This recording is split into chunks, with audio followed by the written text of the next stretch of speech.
Hello again, episode 3. Supposed to be this week featuring Tesoro Cibola, as mentioned in my last video, but unfortunately there was a slight technical problem there. I made the video, put it on the computer. I sort of crashed it off because I had a customer waiting to buy it basically. And I sold him the Tijon and the microphone had packed up, so when I played the video back there was no sound, so I shall have to wait for another Tijon to come in now so I can do it in the future. In the meantime, I'm replacing it with something close to, I suppose, in the great scheme of things, which is a Laser Trident 2. And I've also acquired Tesoro Cibola, so I'll do them both on the same video. When I started doing this, which was quite a while ago now, because most of the time I was trying to get my head around it, the Tesoro problem towards the video making, it's a bit of a problem for me because I couldn't get my head around it. But I'm making so many mistakes, it's unbelievable. The idea of these videos in the first place was just to show you how I was getting the results. The main object was it was the actual tests and the comparisons and the spreadsheets. But this is just showing everybody how I actually acquire those results. Not going to win any Oscars or anything, but it gets there in the end, I suppose. There's a lot of people out there, I suppose, that have only taken up detecting in the last 10, 15, 20 years, or even in the last 10, 20 days. Probably never even heard of Tesoros or lasers. I mean, they sort of, we went, well, we folded up in 2018, I believe. The 2 detectors I'm testing are from about 2007, around that area. For those of you who don't know, then Tesoro, I think, were founded about 1983. We brought the first detector out, which was a Silver Sabre. That went down really well, and it's still very sought after now, and a bit of a collector's item. They then continued in the next umpteen years to create all sorts of detectors, all based on the same principle, really. The control boxes, first of all, were reasonable size, I suppose, and they just got smaller and smaller and into the Micromax sort of area. Very lightweight, very easy to use, and we did some sort of job, which it wouldn't hold up in today's detecting world, but back then everybody went on ploughed land, all the things were brought up to the surface for them, and the Tesoros were able to hoover them up, basically. I wouldn't want to be using one now, but back in the day, say nobody actually went on grassland, it was all arable land. Just presume that because of the grassland, everything had been unploughed, and the things were too deep to actually get at with something like a Tesoro or anything, which we were probably right. As things moved on and we got into the mine labs and things like that, and the detectors got better, then you were able to go onto the pasture land and get the deeper targets. The Tesoros, most of the models anyway, were brought over to the UK, had the names changed and rebranded as Laser. So the Tesoro Cibola came over here and was turned into a Trident 1, and the Vaquero came over here and was turned into a Trident 2. The differences being the Laser Trident 1 and the Cibola did not have a manual ground balance, whereas the Vaquero and Trident 2 did have a manual ground balance. And also the discrimination was tweaked on the lasers to allow for British soil conditions and British targets. You'll see the difference in the discrimination when you watch the video. Not as ground balance made an awful lot of difference, but people seem to get off on it back then. Same as frequencies, all these are working on about 14 kilohertz, but to me the difference between 10, 12, 14, 18 kilohertz doesn't make much difference whatsoever. But people back in the day, I'm saying back in the day, it was 18 years ago, used to be really keen on the frequencies. So I'd get customers who were, wanted to have a 10 kilohertz and the other one then upgraded to a 12 kilohertz as if it was going to make any difference whatsoever. But that was the belief back then, and probably still is today in certain quarters. A lot of people still use Tesoros. They swear by them. They've been using them for years. They probably still go over arable land and still find things with them. They're quite capable of finding things. But, you need to have a lot of stuff in the ground though, so you could afford to actually leave 95% of it in the ground still after you've gone across the field, because they do miss a hell of a lot. And I used to use them back then, and I found things with them, but on testing detectors now I realise how much stuff I was actually walking over, as we all were back then. During the testing, another major setback is that when I took Trident on the test bed to start the test, I realised it wouldn't pick hardly anything up. So the targets really were designed, I suppose, from mid-range to top range, and I forgot that the bottom range ones were pretty dire back then because I haven't used one for years. So I had to bury another 33 targets, all at a little bit less depth, should we say, than the ones on the test bed already. So now altogether there's 115 targets on there. Anyway, enough of me rabbiting on. Let's have a look at these two detectors, see if there's any differences in them, and see what we're capable of. On-off switch, we'll get the battery test. There, we put it on about 10. Put it any further than 10, it started to chatter a bit. So we'll back it off to 10. We need all the help we can get, believe me. Threshold.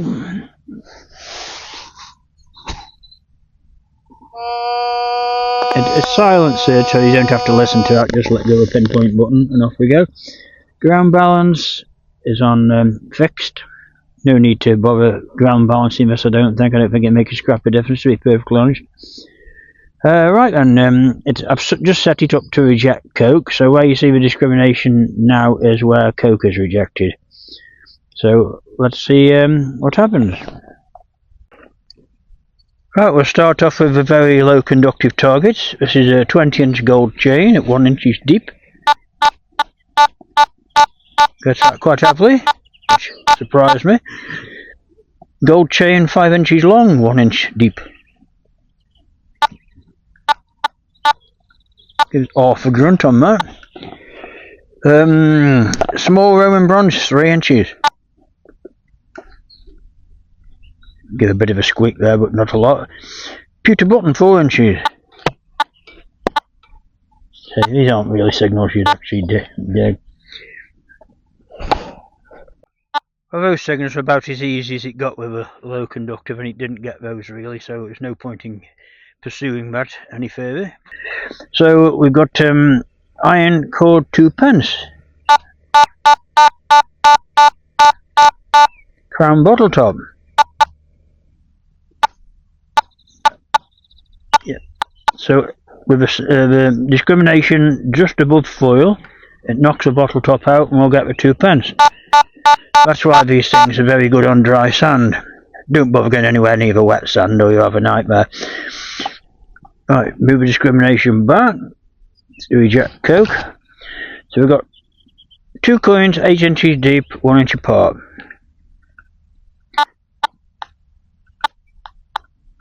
Makes a bit of a noise, but I don't think I'll be digging it.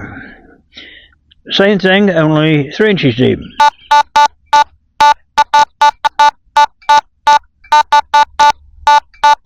It's really getting a bit of a double beat there, with my imagining it. Right, 20 pence and ring pull. Again, with a bit of a twiddling of the old discrimination. Might be able to separate these.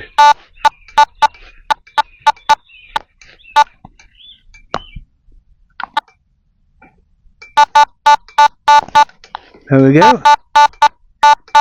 So where the discriminator is now, it'll get you 20 pence but not the ring pull. Very handy on the dry sand.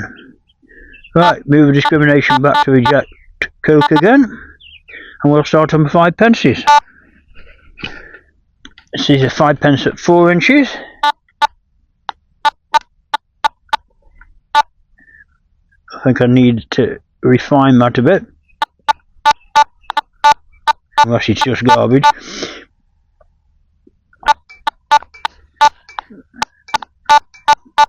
Not too exhilarating, 5 inches. 4 inches on edge.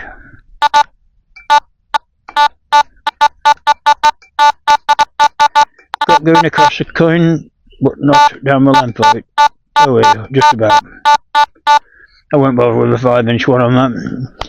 Right, something a bit more higher conductive for it. Georgian halfpenny, 6 inches.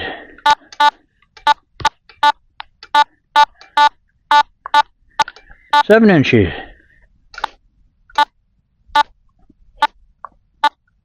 Not really. Optimistic one, cartwheel penny at 8 inches.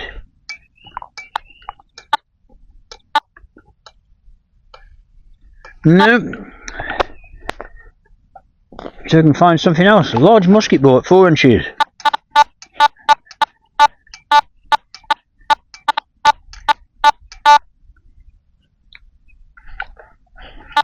A small bottle at 6 inches. Small bottle at 8 inches. Don't know why I'm bothering to try that. Fibula at 3 inches.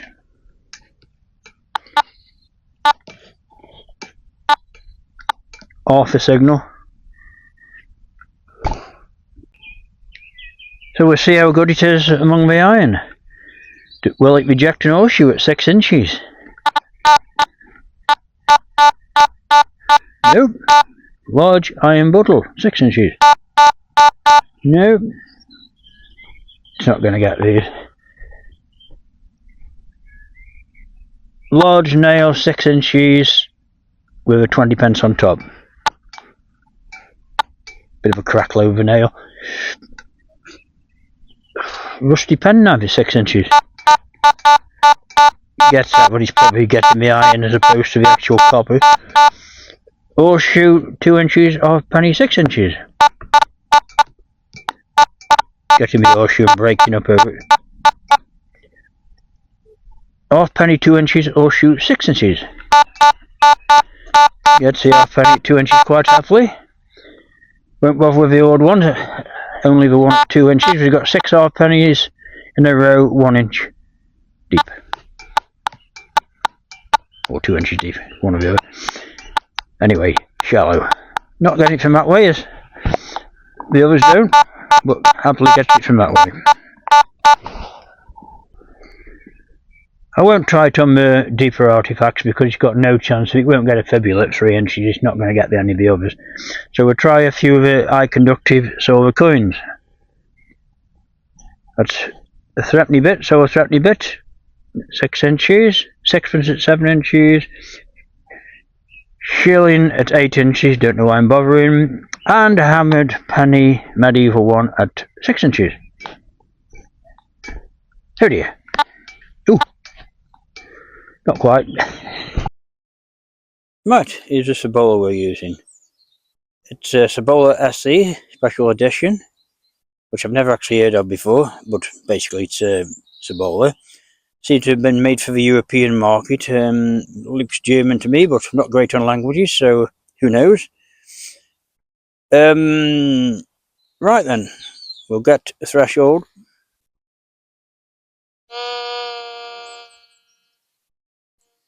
Sensitivity on 10. Coke setting is there if I'm copying the Trident, but as I said, the Cibola and Trident, one UK market, one US market, are going to be different. So let's have a look at it. Coke. The setting there is where it rejected the Coke on the Trident. We have to turn it all the way up to there to reject the Coke on the Cibola. Might be able to back it off a bit. Right then, gold chain.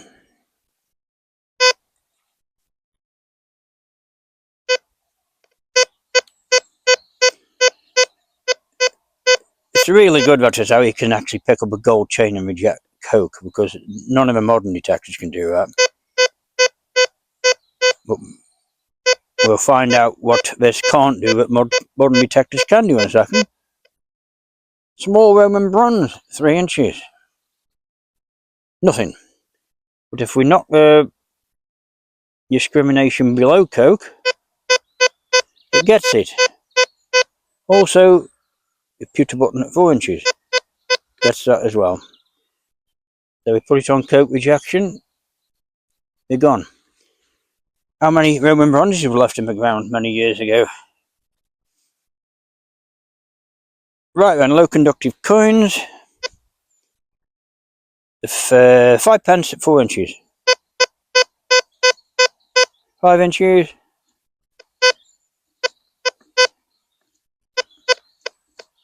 Close. 4 inches on edge. Going across the coin and down the length. 5 inches same. Georgia third of penny at 6 inches. 7 inches. 8 inches. Just try 'em, but I wouldn't dig it. Georgian 5 inches on edge. Cartwheel penny at 8 inches. Yeah, gets that. It seems to be better than the Trident at the moment. Right, large musket ball at 4 inches. 7 inches. Nope, that's pushing to bed. See if we can get the fibula. No. We'll turn the discrimination now and see if that makes a difference. Oh dear. We were leaving a lot in the ground. Back to the coke rejection again. Small bottle, 6 inches.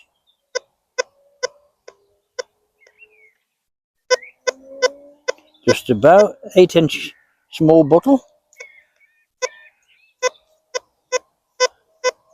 Just about gets those two. Try 1 or 2 silver coins. I can't see it getting them, but this is a threepenny bet at 6 inches. Sixpence, 7 inches, no. Hammered, penny, medieval, 6 inches.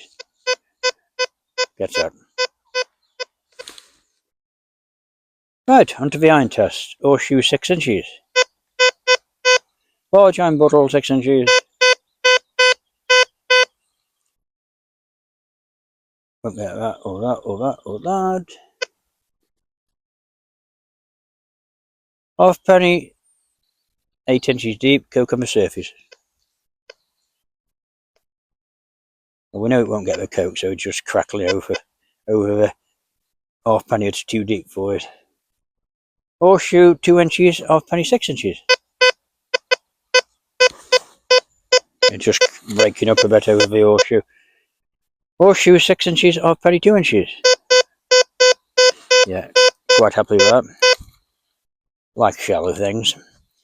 Right, finally, we've got 6 half pennies in a row on the edge. 1 inch deep.